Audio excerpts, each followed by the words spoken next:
Where's Amneh?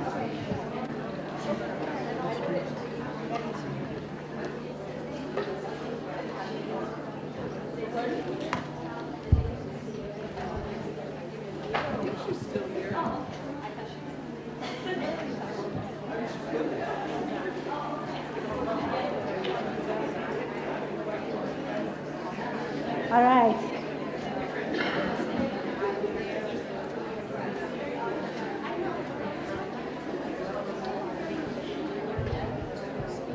Would everybody please take your seats?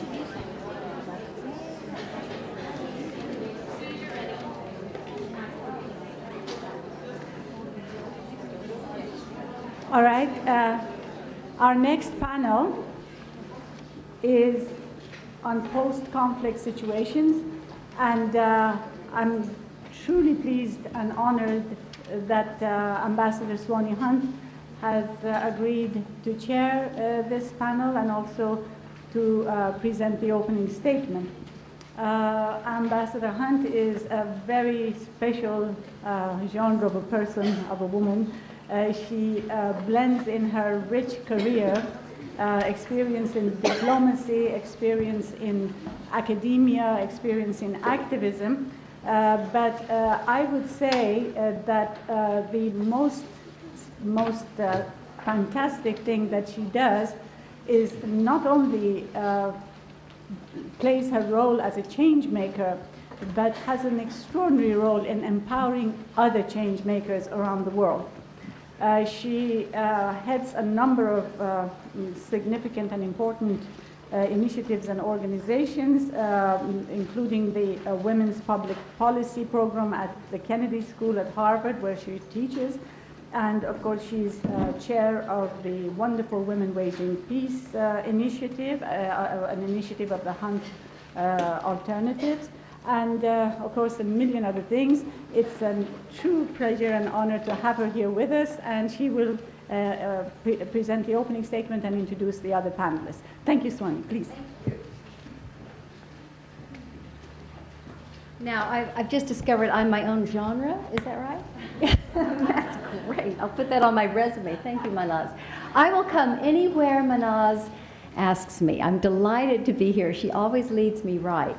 Now, some of you know that her name means moonlight. So whenever you see Mahnaz walking down the street with me or sitting in an audience, you can think about the swan in the moonlight. Okay? All right, you like that? Congratulations on your planning. I was very impressed this morning as I thought about our panel and the expertise that we have on our panel, and related it to the speakers that you had before, and particularly Najma. Where is Najma in here? I found her words really encouraging as well as sobering, because she had these wonderful examples of how women can be more and more involved, but on the other hand, do you remember what she said? That the numbers have actually fallen in many places. Now, we cannot take progress for granted. That was the lesson for me. Then when Aruna was talking about the institutional norms and the structural constraints, I found her question very important about what are the fulcrums, the key fulcrums that will lead to change. And that's a question that people like Charlotte Bunch and I think about a lot. Now, it's not just what are our values and how do we make the world better, but where are the fulcrum points? And that's much of what we're going to be talking about here today on our panel. And then Mishka had premises about leadership that apply directly to our speakers that you'll be hearing from, because we're going to be looking at those same leadership qualities as they're played out in a post-conflict situation. And then finally, Kumi's reminder that we must actually think locally but act globally. That was wonderful. That's going up on my mirror, so I see it every morning above my sink. Let me tell you how I've tried to take those principles and apply those in this project called Women Waging Peace. Mahnaz asked me to spend a little, to do more than simply moderate, but to do some opening remarks. Women Waging Peace, which actually grew out of the Vital Voices movement, by the way, that we started with strong Russian participation.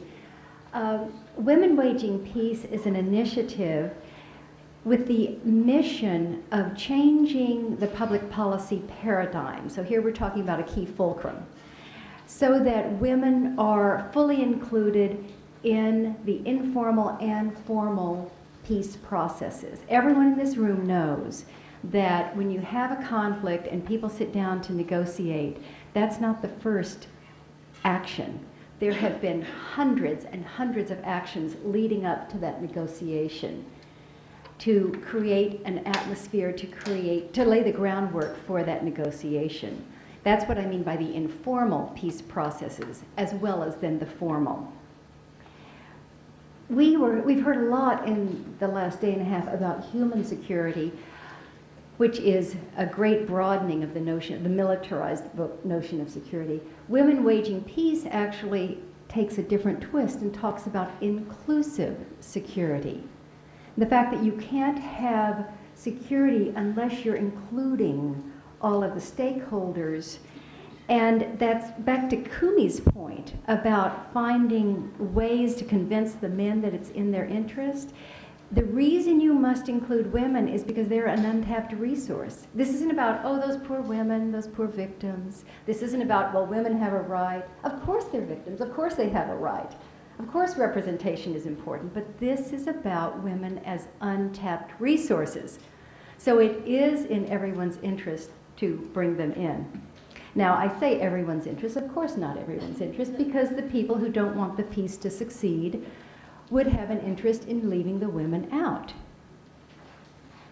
That's a very important thing to realize, that not everyone who sits around the table in the formal peace process really wants that negotiation to succeed.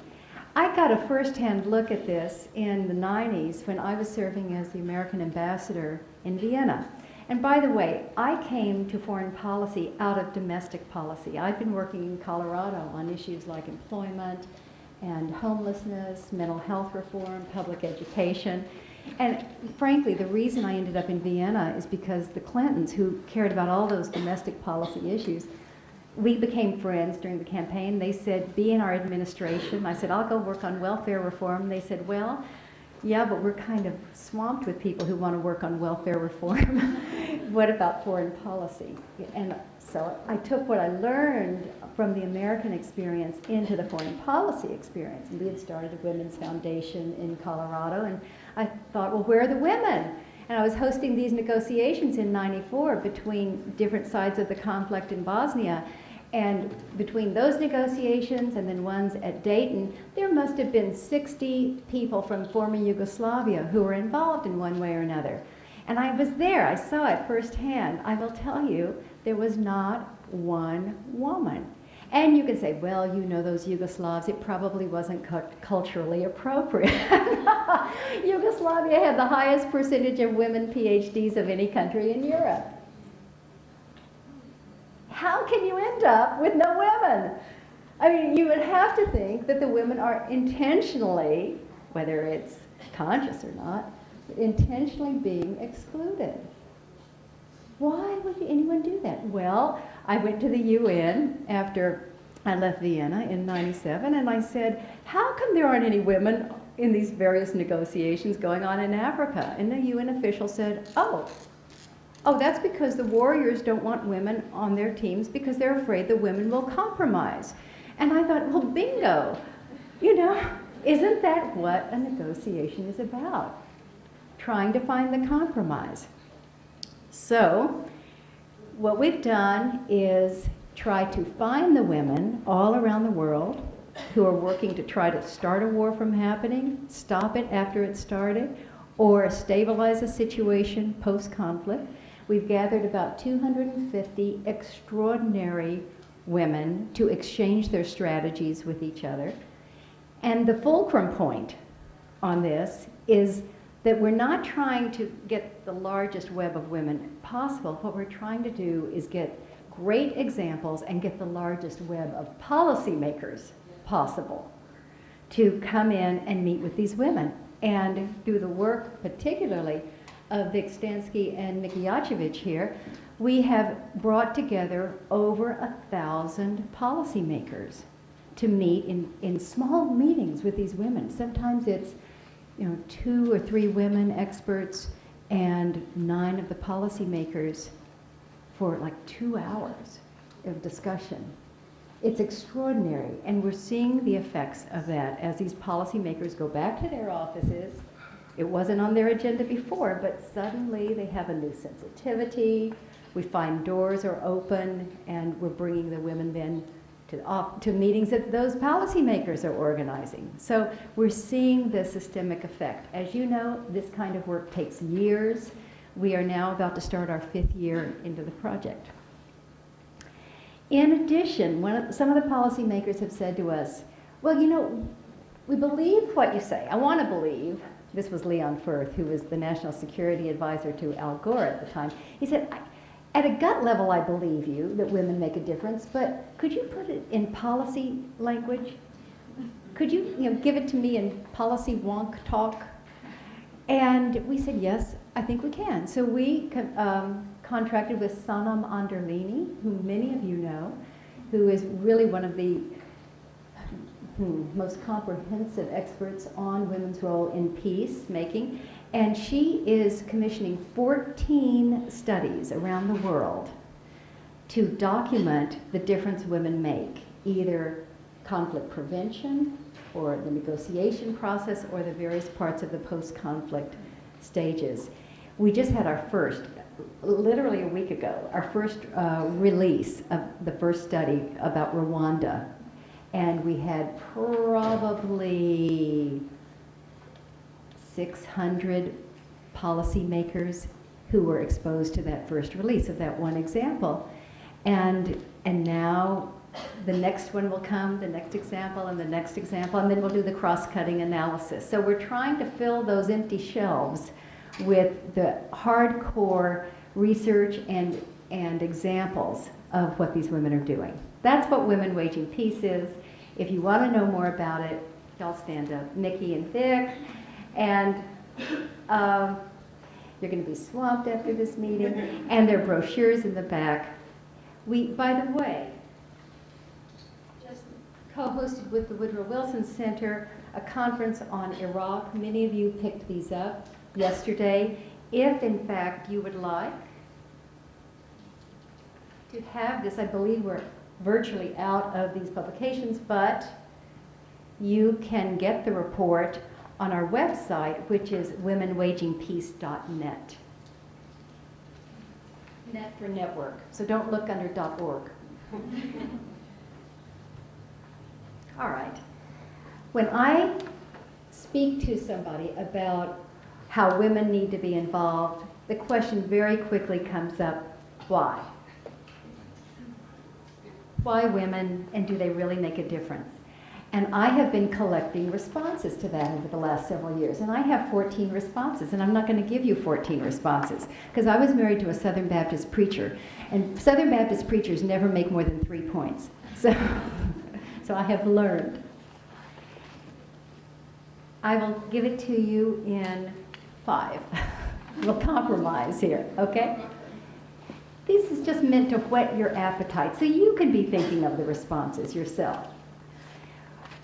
One is that women have their fingers on the pulse of the community. That's why you must have them involved in the peace building. You must support their work. Why do they have their fingers on the pulse of the community? It's partly because of their family roles, and they know the neighbors, they hear what everyone is saying. They know how to mobilize. They have informal authority inside of the community. Let me give you an example of that.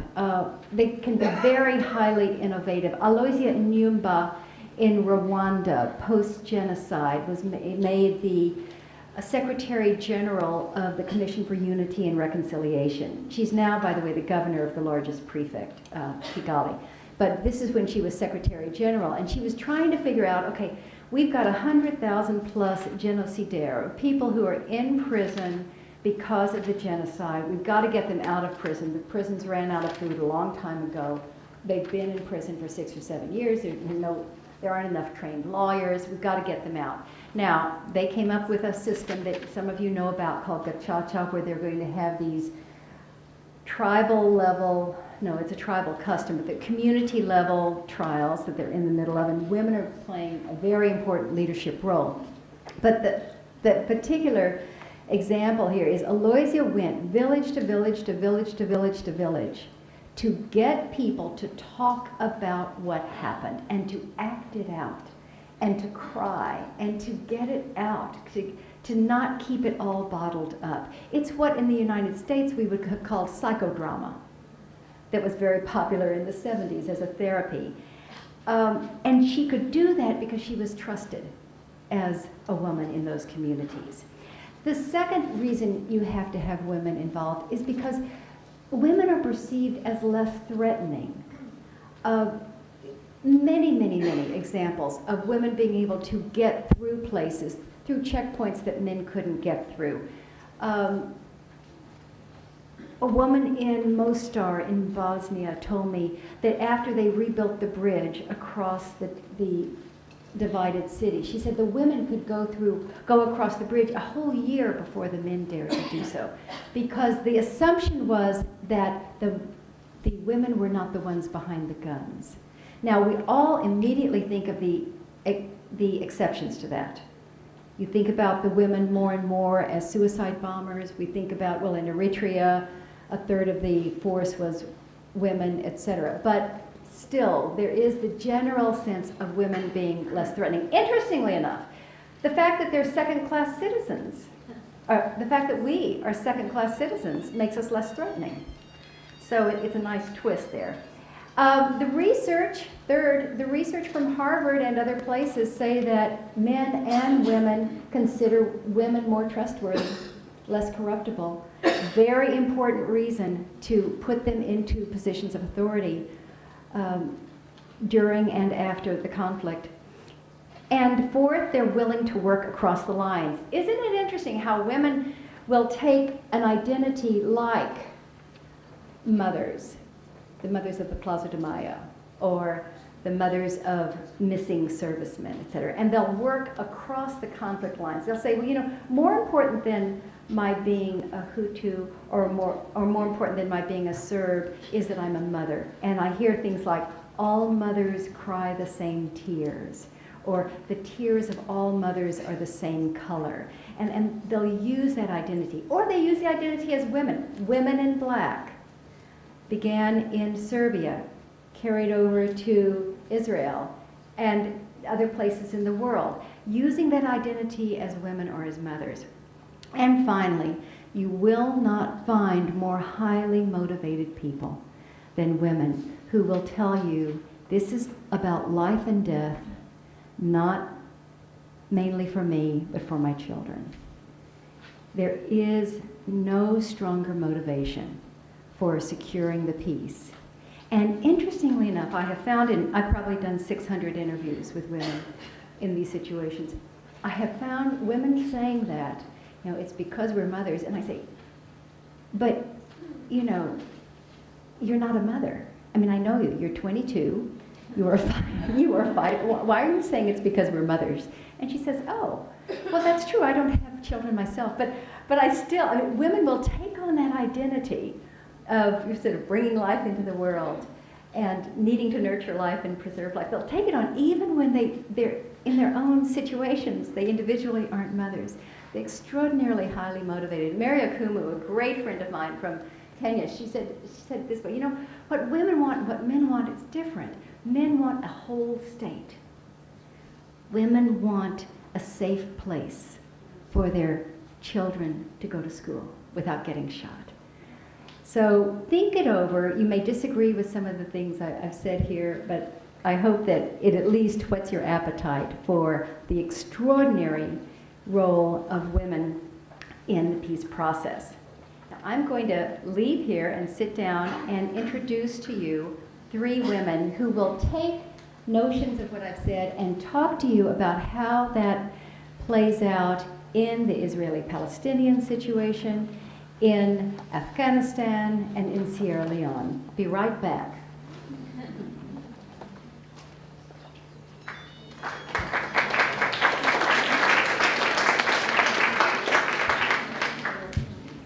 Okay, I'm back. My friend Amneh Badran, is this on? Can you hear me? Okay, is the director of the Jerusalem Center for Women, which is a non-governmental organization committed to the protection of human rights, the advancement of women's rights, and the realization of Middle East peace based on justice. They work in partnership with the Israeli women's organization Bat Shalom towards sustainable peace between Israelis and Palestinians. Amneh supervises projects and activities that focus on conflict resolution, coalition building, human rights, and nonviolent resistance. And she formerly worked for the Palestinian Federation of Women Actions Committees. I know Amneh as a tough negotiator. She has negotiated with me several times on different issues. And she is also one of the most solid thinkers I've ever worked with, and a woman of great depth of soul.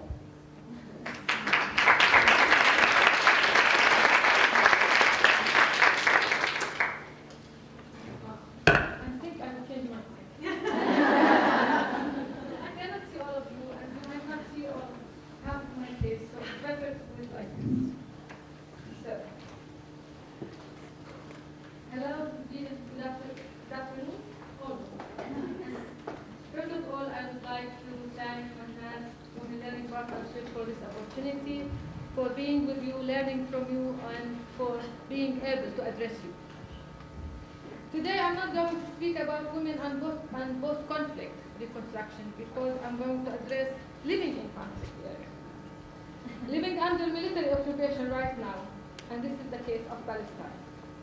My presentation is that of a community political activist and representative of a Palestinian women non-governmental organization that is in partnership with an Israeli peace organization called Bat Shalom. Together they work for building a just peace. Later on, I will share with you what do we mean by just peace. But it is important to lay the ground about the political context that we work in. The current situation in Palestine can be described as a war launched by the occupying power against the occupied, against the land and the people's lives. On the other side, the others are doing resistance in three types. First, the non-violent in forms of protest action, peace education, lobbying and advocacy for justice, locally and internationally. The second is public defiance to Israeli military presence in form of stone throwing at soldiers, settlers, and tanks. And maybe we are famous of thrown stone. Thirdly, it's military guerrilla fighting and istishhadi suicide bombing of those desperate who believe that they have nothing to lose. They reach that point. They believe that by their sacrifice, their sacrifice for the cause will develop a kind of balance between the mighty occupier and the 36 years forgotten occupied. Why should we address the last 3 years, and how can we address the issue of the Intifada?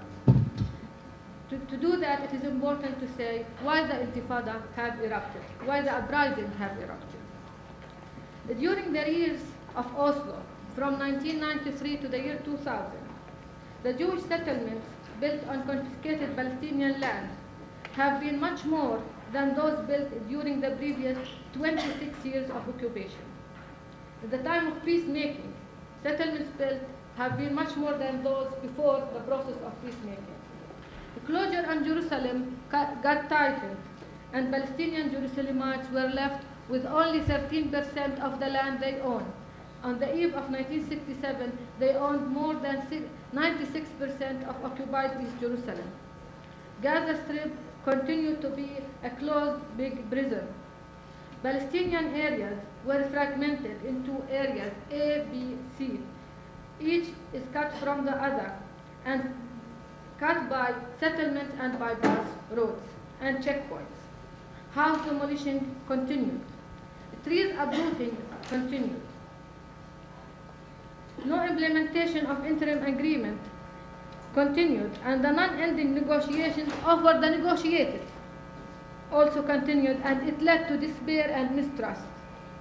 Lack of measures of enforcement by the international community, especially the USA, what is called the honest broker, was always the case.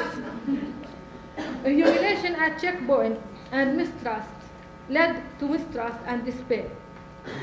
And not to forget to criticize ourselves and say, Palestinian business monopolies were established in cooperation with Israeli companies, where they functioned in the framework of Israel's total control of the economy, total control of the export and import to the occupied Palestinian territories.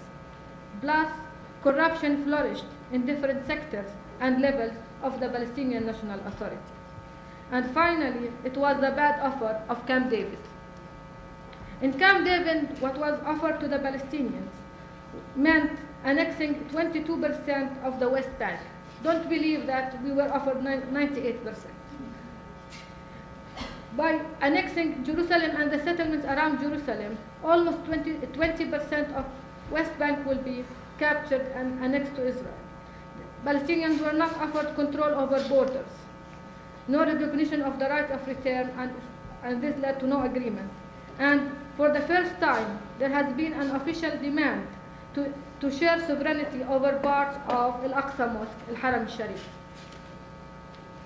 At present, what we have is a kind of war of attrition. Who will break the will of the other? And in this context, a number of questions could be raised.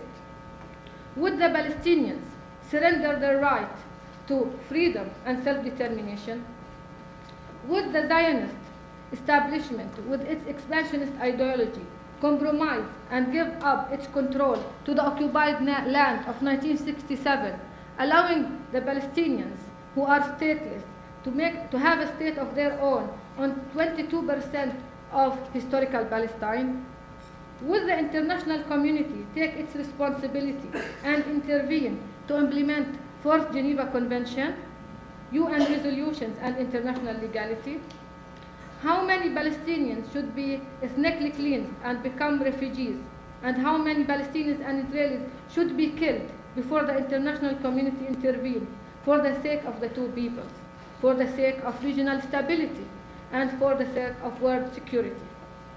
Are conflict and instability ends by themselves? Is the Middle East doomed to live in instability? And if this is the case, for the sake of who? 190 checkpoints have been established all over the occupied territories in this intifada, fragmenting Palestinian populated areas into enclaves, really prisons. An 18 or 20 years old Israeli soldier with his M16 gun controls the lives of hundreds in a village or tens of thousands in a city. He can let you pass or not. He implements orders that leave Palestinian women give birth at checkpoints, lose their lives of their babies. They are terrorist babies. Give birth at home with the help of a neighbor because ambulances are not allowed to work during curfew time or invasions. Going to school is another big problem. How to get there? Small children stand in long queues, sometimes for hours. Still, those who can make it are lucky compared to those who have spent 3 months at home last year in Nablus because of continuous curfew.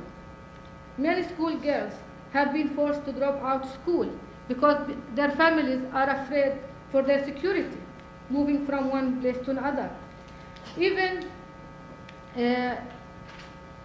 university students some of them have dropped out university because of the deterioration in family income.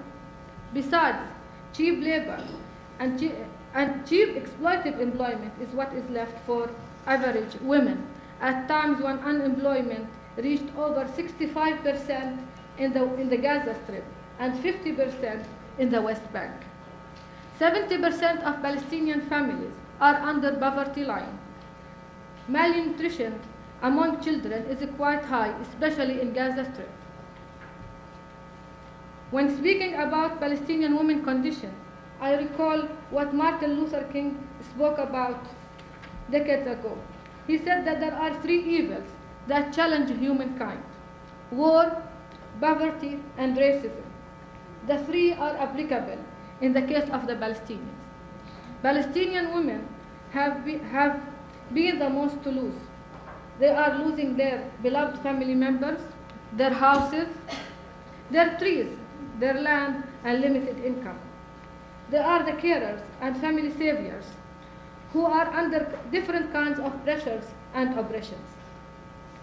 Palestinian women live not only the oppression of military occupation, the racist oppression of military occupation, but also the social oppression of the patriarchal system, the patriarchal culture, and the lack of gender-sensitive policies from the side of the Palestinian National Authority. If this is the case, what has been the role of Palestinian women movement? Palestinian women movement is made of grassroots organizations who are affiliated with different political factions of the PLO, Palestine Liberation Organization, specialized NGOs, and women charities. Of course, they reflect different political lines of thought. I cannot claim that the Palestinian women movement has managed to develop collective strategies to rebuild what the Israeli government have destroyed in the last 3 years, especially with relation to women's conditions, and also at the same time to develop a clear women agenda.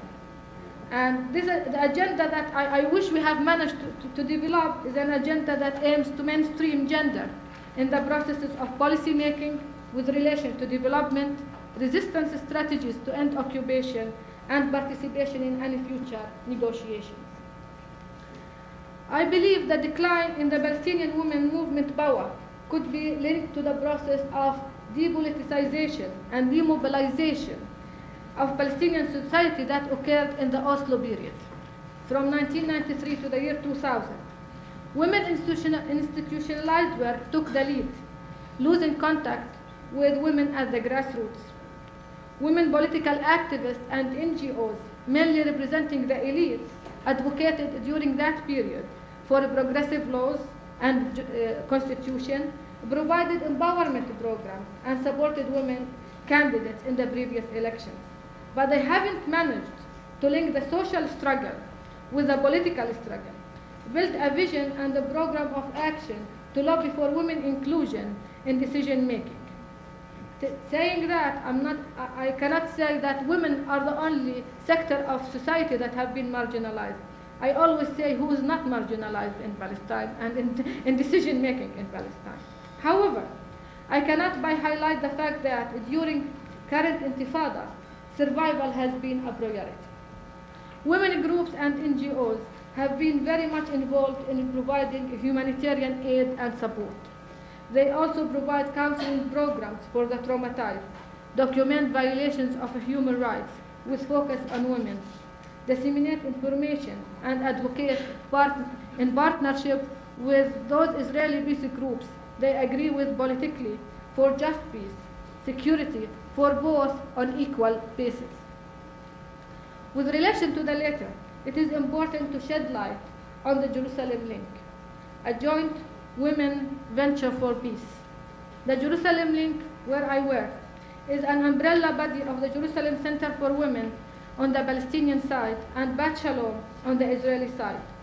Both were established in 1994, aiming for institutionalizing and continuing a process of political dialogue towards a vision of just peace, with clear political principles that are in conformity with international law, that include the concepts of social justice, human security, equality, and freedom for all. Our joint vision for just peace is a Palestinian state on the land occupied in 1967, sharing Jerusalem.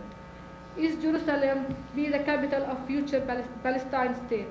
Dismantling of settlements and a just solution to the question of refugees according to the related UN resolutions. We haven't managed to build another principle related to the question of refugees. This is a rather mild statement on the question of refugees, of right of return rather. We believe there is a partner because there is a will, and we have developed an approach which recognizes the asymmetry of power between the occupied and the occupier. Besides, we are developing a communication and working model that can develop trust, an issue of critical importance, in order to make coalitions that can last across the divide.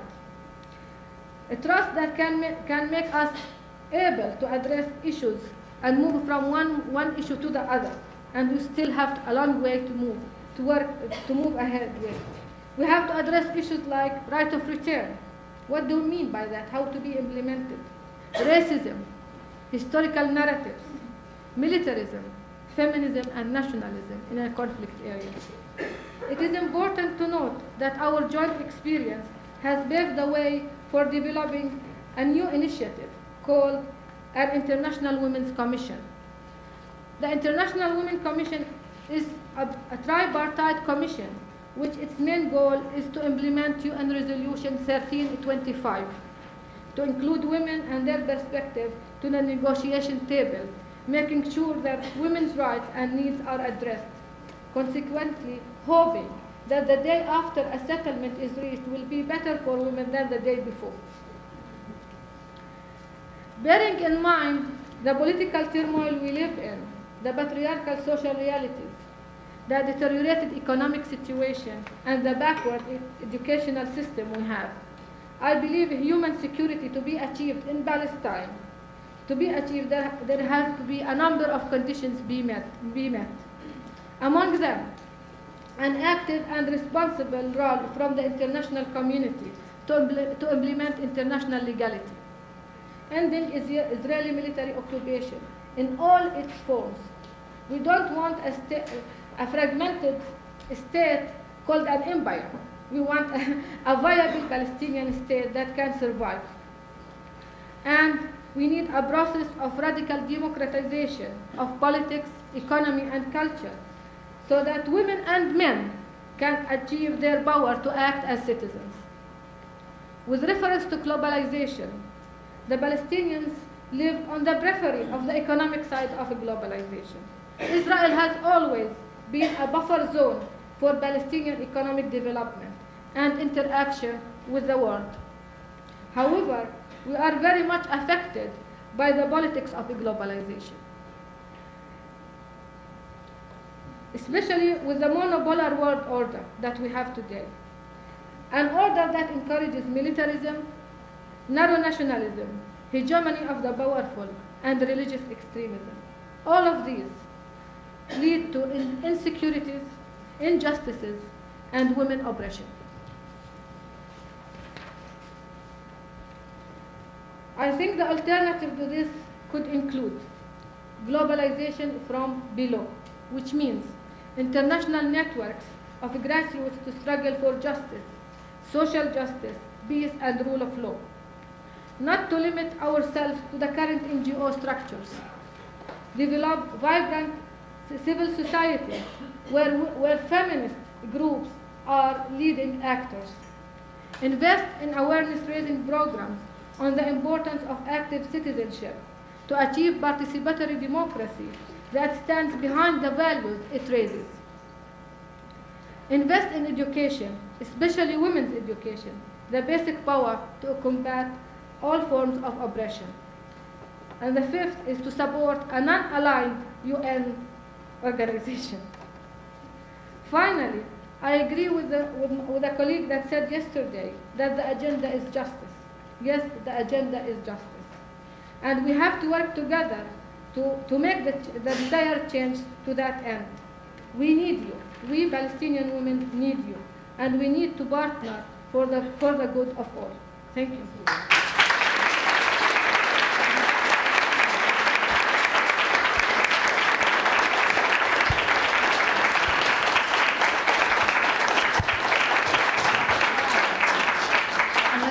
lots of thoughts, lots of questions for Amneh, and we're going to turn now to Sakeena.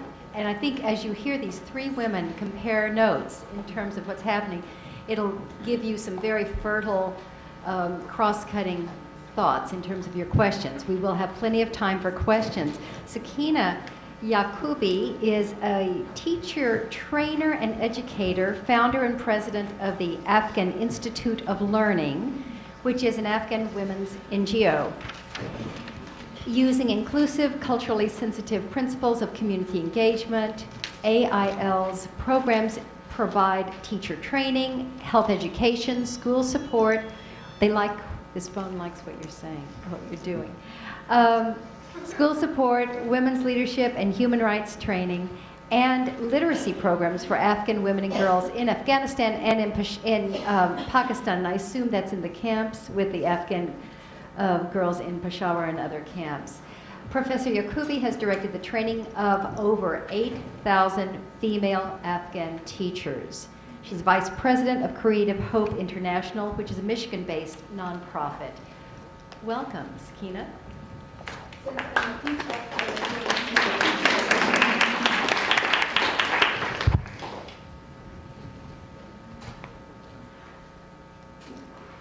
أعوذ بالله من الشيطان الرجيم بسم الله الرحمن الرحيم. I'm going to talk about the reconstruction of Afghanistan. Before I talk about that, I would like to thank Mahnaz Afkhami for such a wonderful enrichment program. It was a pleasure to be here, and I think this is something that has been a learning process for me. Every one of you, such a courageous woman with all kinds of dignity and intelligence and knowledge about the caring about the world. It's really inspired us. There are times that we sit and we think, can I continue my work? And when you come to the event like this, it's really inspire you. Let me tell you, it's boost up your energy and really makes you to think double and triple in the kind of line of work that you do. Thank you very much, Mahnaz. I really appreciate that. I would like to talk to you about the reconstruction of Afghanistan. What's happening after the Taliban? Yes, the situation in Afghanistan is not that good. All of you know, and it's not that peaceful. But when I talk about it, it means such a huge difference, because where I come from, the time that Taliban were there in Afghanistan, we were not able to speak. I would not be able to stand up in this podium and even talk to you openly about the Taliban. So that's the difference. Right now, I can tell you and talk to you about the situation in Afghanistan. It's a great change. For us, it's a great change. People are asking me, is it easy to go inside Afghanistan? Can we go? Is it dangerous? Is it safe? Can we go? I tell you, yes, you can go inside Afghanistan. Yes, it is safe. But on the other hand, no, it's not safe. There are people in trouble. There are Taliban coming up from different corners. But that shouldn't stop us, because people of Afghanistan, from the children to adults, everybody together are working for a better life and for a peaceful life. Yes, the money has been there or not. There has been 12.1 million budget for the reconstruction of Afghanistan allocated. But did we get it? No, we didn't get all of it. But at least we got 191 million in area of reconstruction and rehabilitating school. Education door is open. Before, during the Taliban, we were not able to go to school. We were not able to just get out of our house. Right now, there are 3 million children, including 900 girls, going to school. Is the school system is good? Is it sufficient? Do we have books? No, we don't. And we didn't expect to have all our overnight change. But yes, the schools are open, children are going to school, teachers are in the class. But there is no salary for the teacher.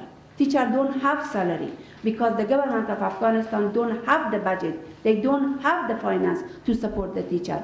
As a result, there is lack of teacher everywhere because the people live in poverty. There is no money. But in the positive side, the children are going to school and are learning. I tell you a story. There are thousands and thousands of children who are going to school. They sit on the bare ground. There is no roof over their head. When they were in refugee camp, when I was working with them, that was a different story. They were refugees. But right now, they are inside their own country. They don't have a school building. Yes, the USAID and the World Bank, they put some money for the reconstruction. But there are schools that are still not rehabilitated even. Children are going under the tree to go and learn how to read and write. They are moving from one direction to the other direction to get the shadow over their head, because in the sun they could not sit and read and write.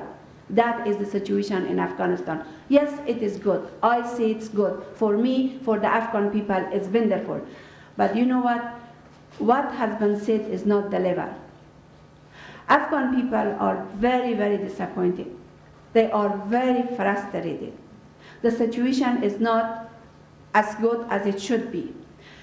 People, they are working together. They are giving hand to hand by themselves. The civil society is putting a huge effort. They are trying to give land to build a school from themselves. But then there is no money to build a school.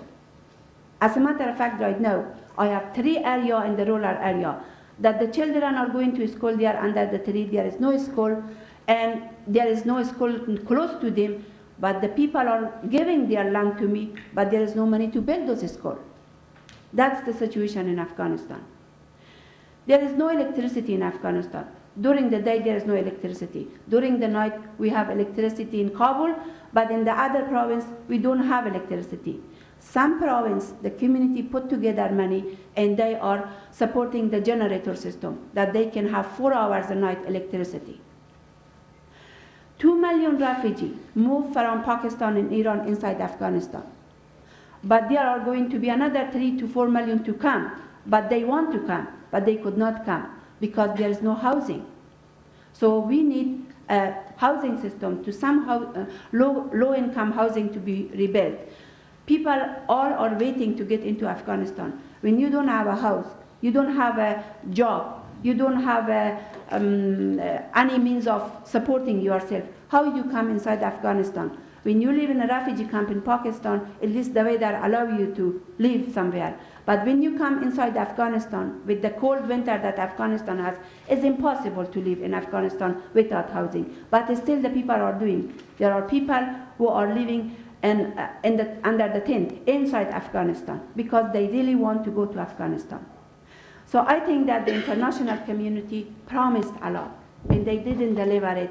I would really appreciate that if they are listen and they are really act on it, because Afghanistan is a model. Afghan people are courageous. One time Afghan people, they really fight Russian and they got their country from Russia. And the second time they were promised, but they did not deliver to them something. But the second time they fight very hard, and there are a lot of promises. But are we going to have the same mistake repeat again? And it's in the life of who? The people of Afghanistan is going to suffer. This time, God forbid, if those people took over, bloodshed will be everywhere. There will be a blood stream because, believe me, living in that country, right now we are inside Afghanistan. I am there. Our program is there. We are supporting women and children. We see the situation. There are women in poverty, women the head of the household. You know that about 65 to 70% of the household is being controlled and run by the women because they lost their men, they lost their boy in the war. So these women are supporting their family, 5 to 6 children, without any income. So when we talk about human security, what we are talking about? That's human security. Taking care of poverty is human security. Taking care of education is human security. There are thousands of children who want to go to school. But you know what? There is no books available. There is no salary for the teacher. If there is no books, there is no training material, there is no salary for the teacher, how we expect the children to learn and read and write? Yes, we do operate and we do have a women learning center, which we provide literacy program, health education, English program, computer program, all kinds of education is available. Afghan Institute of Learning have been able to support over 300,000 women and children annually. We have been expanded our program since 2002 tremendously because we were allowed to go in different places. You know that Afghan Institute of Learning are safe to go anywhere they go because the request of the people. We work with the community we work with. We go anywhere they want us to go. And you know, there are hundreds of people who are requesting new women learning center. They want we operate new learning women center because they see the difference. They are getting education. People of Afghanistan are hungry for education. They are hungry for education. They come in the classroom, in the very small size classroom, by the 80, by the 60, they sit in one classroom. All kinds of ages. They all learn together in the same time. We have in a classroom 12 years old to 60 years old, sitting in the same classroom, learning side by side. According to their level, according to their speed, we implement program. We implement program that we give certificate to the women who have been like 25 years old and they stop their education in the 5th or 6th grade. We provide certificate for them. We provide education for the girls who have been 15 to 16 years old who never have been able to read and write under the Taliban. Right now they come in the class in their own speed, they learn, and in a matter of a year they can go higher 3 or 4 classes up. So I see that Ambassador Hunter gave me the time. I'm going to wrap up a little as what I wanted to do, more talk. I have a lot to talk about Afghanistan, and I'm sure you guys have a lot of questions to ask me, and I will be more than happy to answer. But let me to tell you what is happening inside Afghanistan also. One big problem that right now is inside Afghanistan, there is lots of NGOs coming inside Afghanistan. A lot of group of people are coming and trying to give assistance and try to help.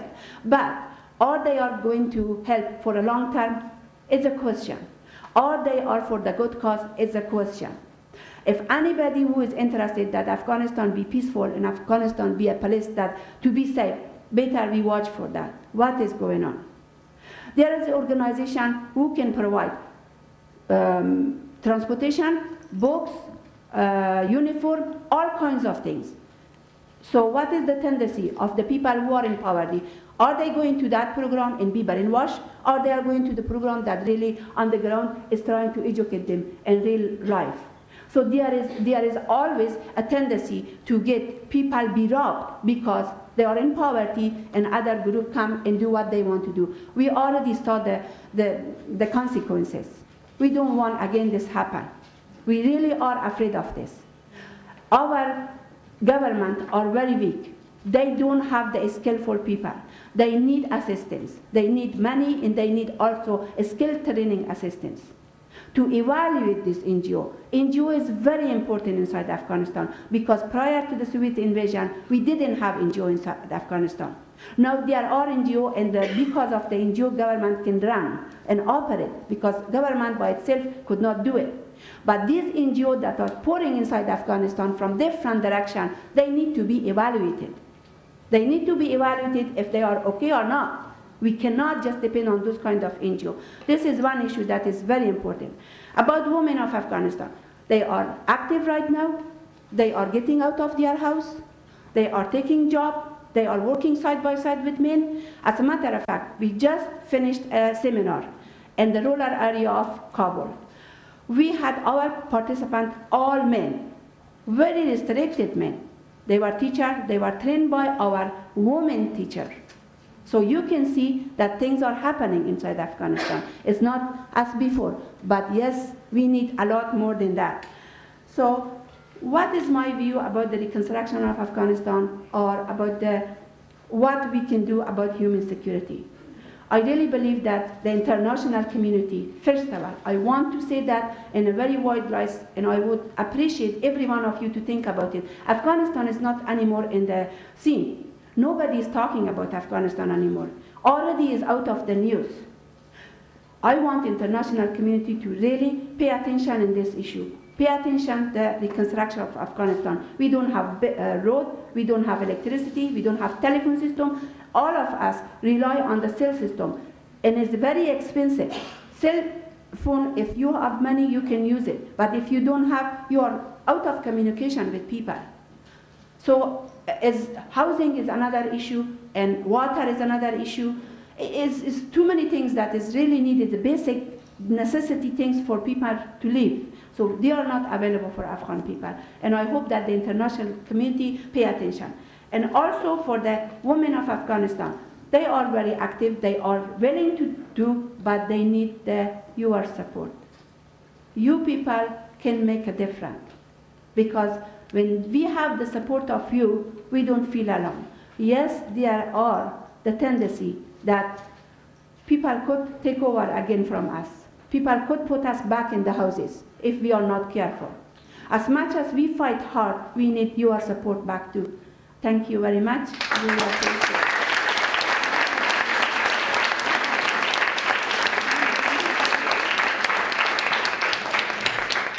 Lots to think about there.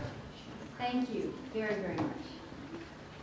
Our final speaker is Zainab Sangura, who is from Sierra Leone. She's going to spend 15 minutes talking to us about her work there, where she's the chair and co-founder of the Movement for Progress. It's a political party that seeks to promote good governance, integrity, and the empowerment of women, youth, and the disabled in Sierra Leone. And I think everyone in this room is aware of how that category of disabled grew in the conflict. She's also the co-founder and coordinator of the Campaign for Good Governance, Sierra Leone's largest indigenous NGO, which promotes democratic participation, human rights, the rule of law, and the economic and political emancipation of women. Ms. Bangura is a 2003-2004 Reagan Fossil Democracy Fellow at the National Endowment for Democracy. Zainab, if you'll take the 15 minutes for your presentation, then we can have 15 minutes for the mics to further discuss what these three women have brought to us today. Thank you very much. I want to join everybody that has spoken before me to thank Mahnaz, for giving all of us the opportunity to meet and network once more. I mean, this is a room full of, you name it. I think all the women you want to run a country you have here, you find them there, whether they are lawyers or I always say to my government, you tell me which sector you want a woman to head, I'll give you the name. So I do believe that we actually have the capacity not only to overthrow the Pope, but also to run countries effectively and more successfully. I will take time to talk a little bit about the war in Sierra Leone, the effect on women. I'm sure a lot of you have seen a lot of the television cameras, about what happened in Sierra Leone. It's one of the most brutal wars in this century. And after that, I'll move back to practical, what we did as an organization, myself and other women, and to talk about why women are important, like our chair said, and also about how women can fit in on the governance, on the policy, as well as in the grassroots level, because that is where I come from, that is my background. And I'd like to share some of the practical experience. Some of them are very crazy, mind you. I'm not asking you to risk them, but I did them. I just remember recently I was at a dinner with the the American ambassadors, resident with the vice president, the minister of local governments, and some few other people. And I was given wine, and I said, I actually don't drink wine. And they said, why? I said, because I'm Muslim. And the minister of local government, Zainab, you don't need to drink wine. You're already mad. We cannot afford to have a Zainab drinking wine. This country will go haywire. That might explain some of the example I'll give. But sometimes when you work in very stressful conditions, you have to be mad to survive.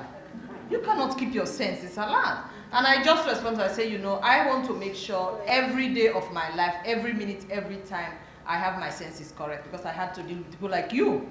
So I have to make sure I don't drink wine.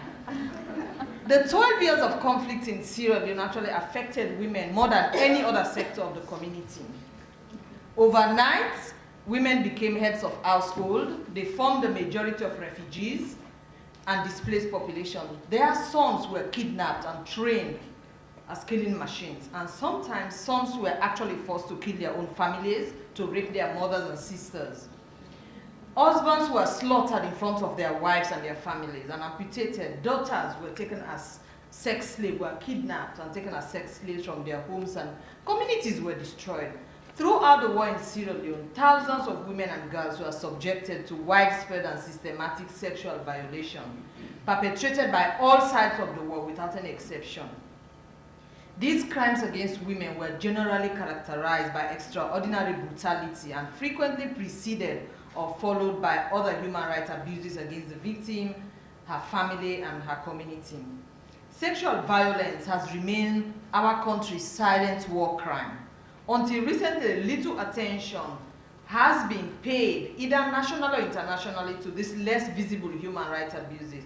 Although sexual violence was committed on a much larger scale than the highly visible amputation for which Sierra Leone became notorious, cutting the limbs and arms. Sometimes there are communities in which nobody was left, everybody. And girls as young as 8 years old were abducted. And recently I was doing a consultancy for UNHCR and then for UNDP. I went to a community and I found that the bulk of that community had girls. This was the town which was the headquarters of the rebel movement. And girls who have been abducted from the age of 8 live there now. They can't go back home because they're so ashamed to go. Some don't even know where home is. Some have had a series of children from different rebel commanders. How can they go and leave the children? Some have been forced to marry these children. So even though structures have been put in place to deal with ex-combatant child soldiers, no structure has been put in place to deal with the victim, the girl child, who was the victim of the war. What sustained these women during this difficult period was sheer determination to survive. In addition, women also lost their source of income. In Sierra Leone, 90% of women actually operate within the informal sector. And 70% of these are in agriculture, because we're an agriculture-based economy, and it's subsistence farming. So when there is a war, women are not allowed to go to the farms because of ambushes and everything. And so women had to be taught new skills as they go to refugee camp, but they don't have resources.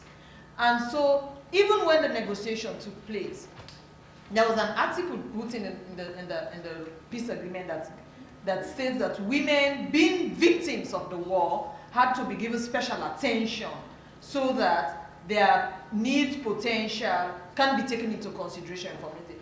Nothing has been put in place. No organization has been set up. No fund has been created. So women continue to be victims even after the war. And the long years of conflict created a pool of disadvantaged women, war widows. A lot of women lost their husbands. And a substantial number of these women, on their return back from refugee camps, realized they cannot actually inherit properties that their husbands left, whether it's land, whether it's a house or a plantation, because in the custom where we are, women cannot own land. Women do not have access to land.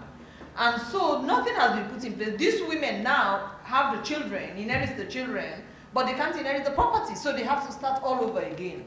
And as a result of that, since the end of the war, no profound change has taken place in the status of women. The gender gap, she spoke about the issue on education, on health, everywhere is still a decision-making process.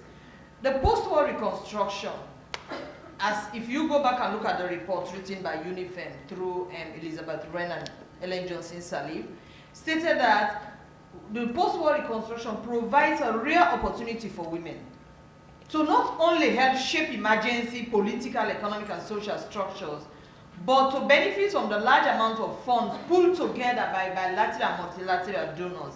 In addition, post-war reconstruction, especially for African countries, but not necessarily Afghanistan, even Iraq, actually means rebuilding the country, extensive reconstruction, which includes humanitarian relief, institutional rebuilding, infrastructural rebuilding, development, democratic development, elections, capacity building for civil society and NGOs, budget support, debt relief, disarmament, demobilization.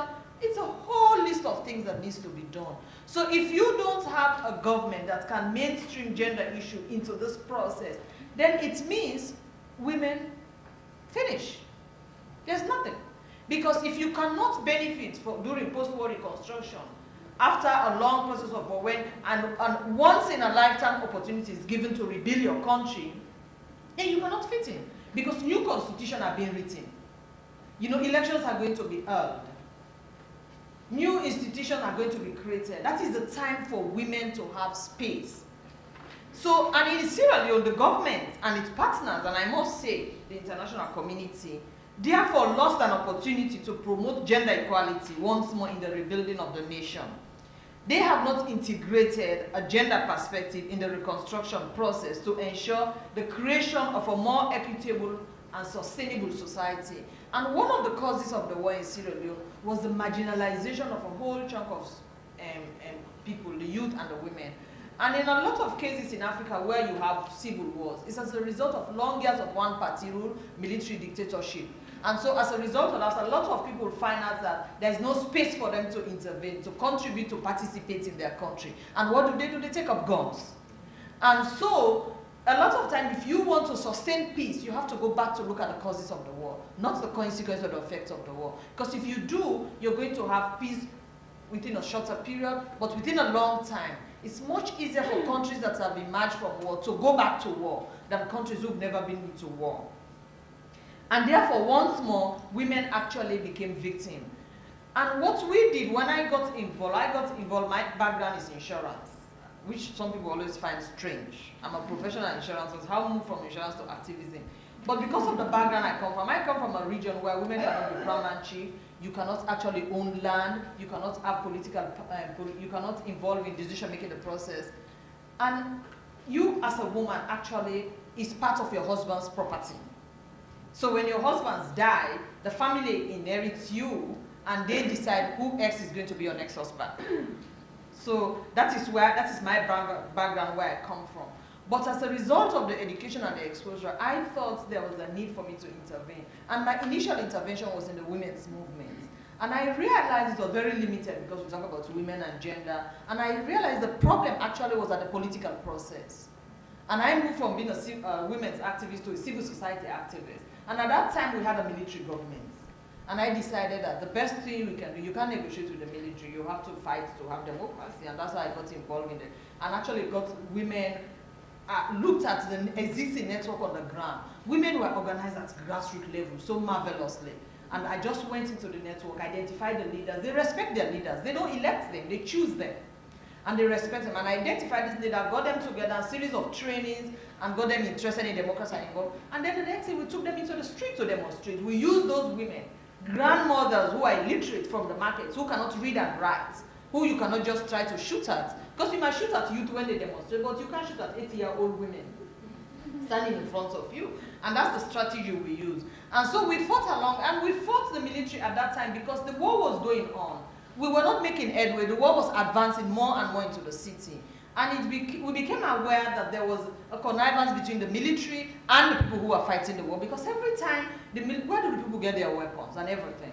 So we thought we cannot fight two enemies. We need to fight the one, which is the military government, and get them off the way, and then bring a democratic government that we can actually engage, and we hope that they can be able to negotiate a peace process that will be in our own disadvantage. So of course we launched the thing, elections before peace. And what happened? The military launched their own campaign, peace before elections. We succeeded because we intensified, trained the women, got all over. And so when after that election we had the democratically elected government was put in place, I was actually asked to be a minister, and I thought it was too early in my life to actually be a government minister. And it dawned on me that we hadn't had democracy. I was not born in a democratic state, or I was born, but for 30, 40 years we had no election in Sierra Leone. So we don't know what democracy is.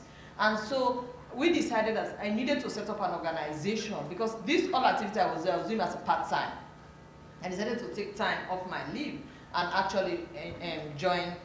And so I created an organization that actually became the heart of civil society mobilization.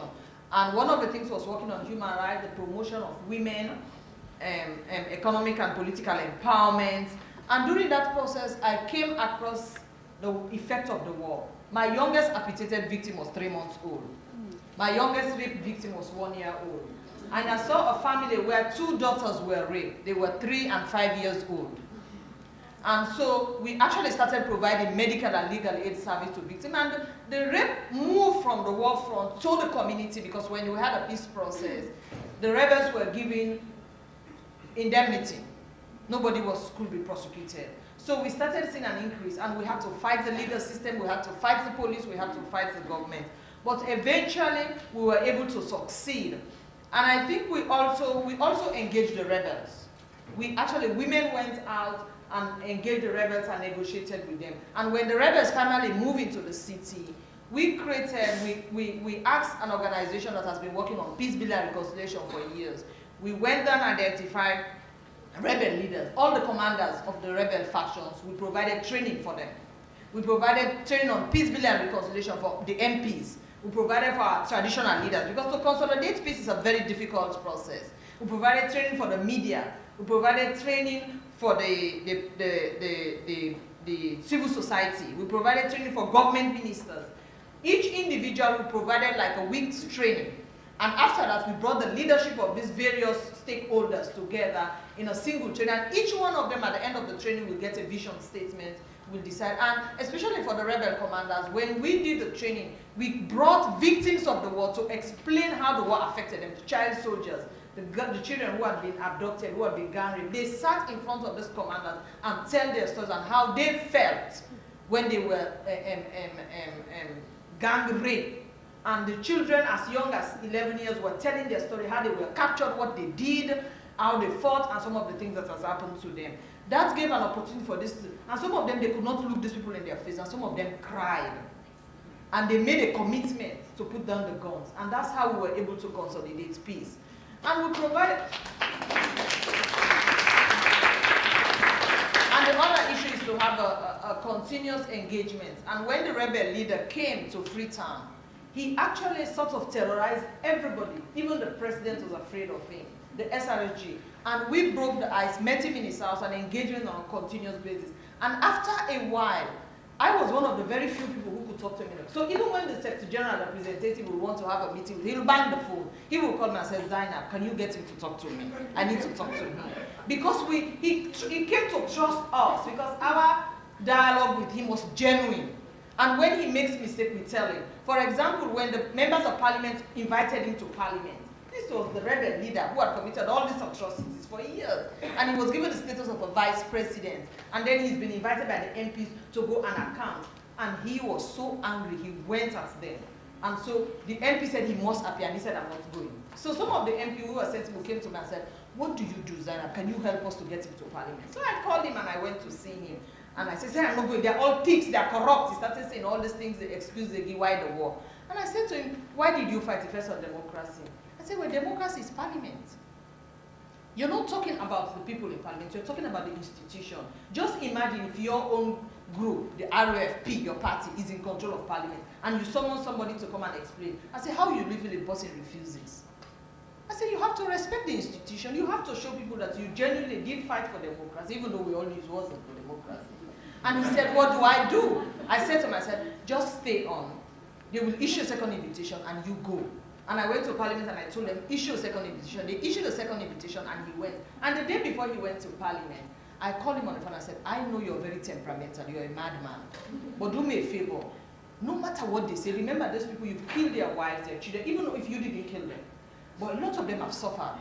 So no matter what they say to you, and he was a very temperamental person, he gets angry so much because he was a psychopath.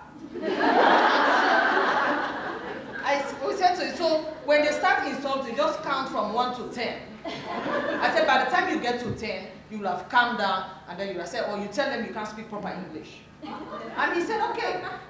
He went to parliament, and believe you me, everybody was shocked because he just refused to be provoked. The parliamentarians lost their temper. They said all sorts of things. He didn't. He refused. And I said, as the question time goes, I might explain some of the experiences, how I had to deal with him, how I had to engage him with the international community. We used a lot of such as women to stabilize him. to get him to accept that you have to live with us. Even though later, he of course went AWOL because he was a psychopath. But sometimes we have to use crazy strategies to get him to understand the message that we wanted to give him. And I think that is very important, because one of the things that I see about women, we talk too much. We act too little. We are always afraid to go in the front line. We're always afraid to engage people. And one of the lessons I have learned in working with governments and other people is that nobody gives you space. You have to get the space for yourself. And not only did I get involved in my own rebel, even in Liberia, I made sure I engaged the Liberian rebel people, so much so that even when the dialogues were going on, I was in communication with them. And even when they prepared their draft agreement, they said to me, can you look it for us and tell us what you think? And at one time, they sent me an email, we don't think this is working. You know, we have to get and break this agreement. I say, it's too late, sorry, you can't break it. If you break it, these are the consequences. You have to sit there and continue to sit. And they stayed. And the civil society people said to me, oh, they did not put us in the list to people to dialogue as part of the people to participate. We're observers. I said, you're lucky, you have the best position. What you do, just shut up, start working, night, morning, in the evening, knock at the doors. You go from room to all the rebel come and engage them. During breakfast, during lunch, during dinner, midnight in their bedroom. You have the best position as observers. You don't need to be on the negotiation table. So use your opportunity and space with them and engage them. And that is what we do. You don't wait until you are called. You have to go in and ask people to allow you space. And as a woman, sometimes, as she says, people feel you are not intimidating. So when you ask for a seat, they get up and allow you to sit. And then you make your point. And they listen to you. Thank you.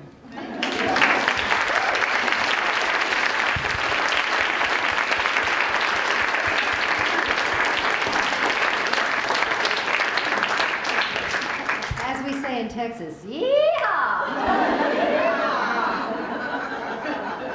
All right, it's your turn. To the microphones. Please identify yourself first. Keep your comments or questions